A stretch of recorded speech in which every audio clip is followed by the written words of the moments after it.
6 days na akong hindi nakakaligo simula nung nanganak ako. 5 days pa lang sana simula nung nanganak ako ay pwede na akong maligo. Kaso pala desisyon talaga yung partner ko. 1 week ba naman na hindi pwede maligo? O paano na lang yung kifi ko nun? What? Hello mga mi, ito na naman nga ang filinggerang vlogger ng Katarman, Northern Samar. Haha. Ops, may madulo naman sini. Ayaw lay, ayaw.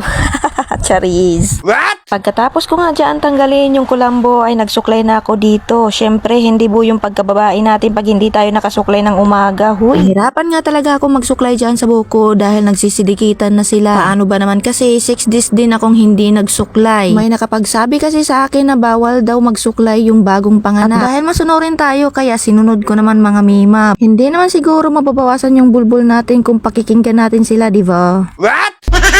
Dahil 6 days nga kami hindi nakaligo ni Bebe kaya sobrang excited ko dyan mga mima. Dahil hindi ko na nga talaga maintindihan dyan yung sarili ko mga mima dahil sa sobrang init at lagkit na ng katawan ko. Sa sobrang excited ko nga kahit hindi pa ako nakapagkape ay naready ko na dito yung damit namin ni Bebe at yung mga gagamitin ni Bebe. Ganon. Kung napansin nyo nga mga mima yung panty ay nilagyan ko dyan ng napkin. Syempre dumudugo pa yung kipi natin kaya kailangan natin lagyan nito. Huy. What? Pagkatapos ko ang i-ready yung mga damit namin ni Bibi ay pumunta na ako dito sa kusina para magtimpla na naman ng kape namin.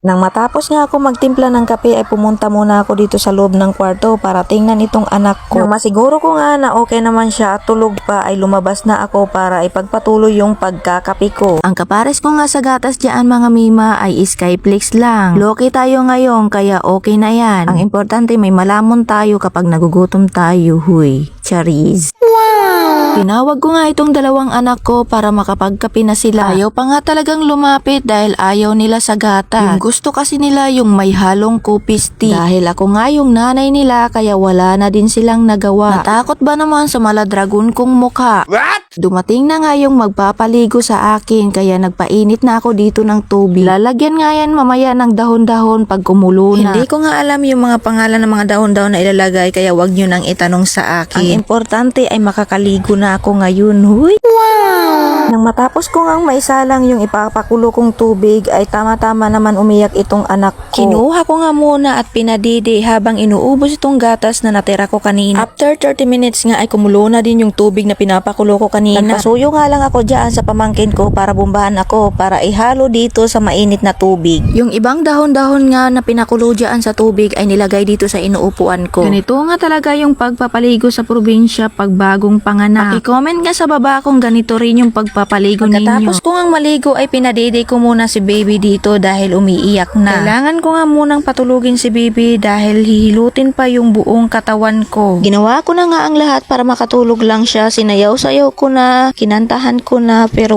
effect pa rin. Pinadede ko na nga lang ng maayos para hindi umiyak at nilagay ko na sa higaan niya. Bago nga pala ako hilutin dyan ay pinausukan muna yung buong katawan ko. Nakalimutan ko nga yung pangalan kung ano yung pinausok niya sa akin basta yun na yun. Hindi ko nga nabidyohan yung pagpapausok sa akin dahil nakalimutan kong mabidyohan. Huy! Ang sarap nga talaga sa pakiramdam pag nahihilot na yung buong katawan ko. Simula nga nung nanganak ako sa panganay at pangalawa ko ay siya na talaga yung naghihilot sa akin at nagpapaligo. Kaya nasanay na talaga ako na siya na lang lagi ang tinatawag ko pag magpapahilot ako. Mabuti na lang pala at bihib ngayon si baby. Hindi talaga siya umiyak hanggang sa matapos kami. Pagkatapos ko nga mahilot ay kinuha ko agad si baby dahil tama-tama nga lang na umiyak siya. Huy! So paano ba yan mga mima? Hanggang dito na lang yung video ko. Thank you for watching. Mwah!